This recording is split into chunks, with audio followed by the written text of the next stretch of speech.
అయితే మంచి పర్సన్గా కూడా అందరి మన్ననలు అందుకుంటూ ఉన్నారు మా hero and producer of this film Rupesh Chowdary garu to please speak. అందరికీ నమస్కారం. మా సినిమాని ప్రేక్షకులు ఇంత ప్రేమిస్తున్నందుకు ముందుగా ప్రేక్షకులకు నా హృదయపూర్వక ధన్యవాదాలు. అలానే ప్రెస్ వాళ్ళందరూ మీరు మా సినిమాని చాలా సపోర్ట్ చేస్తున్నారు సార్. ఇంకొంచెం మీరు ఇంకా చేయండి. అండ్ చూడని వాళ్ళు ఎవరైతే థియేటర్స్కి వచ్చి సినిమా చూడలేరో దయచేసి వాళ్ళందరూ థియేటర్కి వచ్చి సినిమాని చూడండి. ఎందుకంటే అక్కడ చూస్తేనే మీకు ఈ సినిమా వాల్యూ తెలుస్తుంది.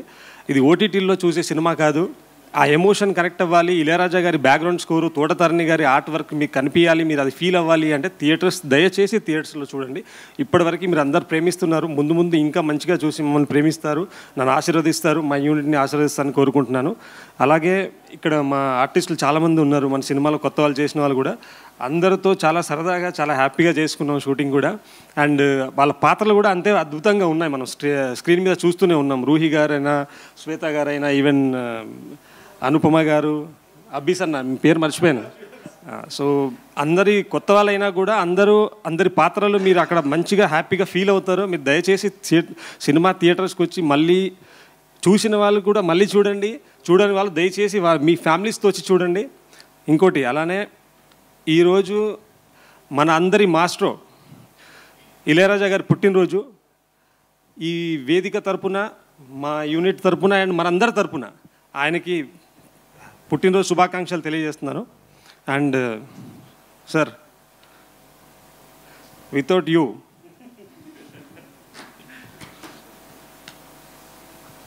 నేను కొత్తవాడిని ఇంత అద్భుతంగా అంటే చాలామంది చెప్తున్నారు సార్. మరి ఏందో నేను మళ్ళీ ఓవర్ యాక్టింగ్ అనుకుంటున్నాను, తెలీదు.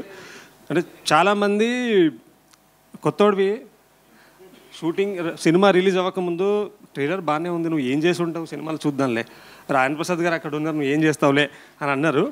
బట్ మీరు, అర్చన మేడం, మా ఆకాంక్ష గారు అందరూ అంతా సపోర్ట్ ఇచ్చి నన్ను మీ అందరిలో కలుపుకొని నిజంగా నేను మీ అబ్బాయిలా నన్ను కలుపుకొని అంత కంఫర్ట్ ఇచ్చినందుకు నేను మేబీ కొంచెం నా వంతు నేను ప్రయత్నం చేసి మంచిగా చేశానని నేను నమ్ముతున్నాను సార్. అందరూ మెచ్చుకుంటారు కూడా. So thank you so much for that. And finally director గారు, వీఆర్ లైక్ ఎ ఫ్రెండ్స్ అండి. డెఫినెట్లీ నేను డైరెక్టర్ని అయితే కాదు, I just worked with him అండి, అంతే. I'm not the director for him. తీసుకోండి రండి, పర్లేదు రండి సార్. నో సో చాలామంది సినిమా కొంచెం స్లోగా వెళ్తుంది అని అంటున్నారండి. కానీ క్లైమాక్స్కి వచ్చేవరకు అందరు దాన్ని ప్రేమిస్తున్నారు. And they are feeling like emotion. నిన్న ఎవరో చెప్పారు నాకు ఫోన్ చేసి, ఏఎంబీలో మ్యాట్నీ షోలో ఒక పెద్ద ఆయన, మాకు కోర్ట్ సీన్ ఉంటుంది రాయన్ ప్రసాద్ గారిది, అర్చనమ్మ గారిది. ఆ ఎమోషన్ సీన్లో ఆ పెద్ద ఆయన నిలబడి ఆయన కన్నీరు పెట్టుకొని హీస్ క్లాపింగ్. సో అది వినగానే నాకు ఎంత ఎమోషన్గా కనెక్ట్ అయ్యాను నేనంటే అసలు అది no words for that. So please do watch in theatres. మళ్ళీ చెప్తున్నాను, థియేటర్స్కి రండి, మమ్మల్ని ప్రేమించండి, మా సినిమాని ఆదరించండి, మమ్మల్ని బ్లెస్ చేయండి please. Thank you so much. Thank you అండి, థ్యాంక్ యూ సో మచ్. అంటే సినిమాలో కూడా మేము ఎలా అయితే ఫస్ట్ హాఫ్ నుంచి నెమ్మదిగా సినిమాలోకి వెళ్ళి సెకండ్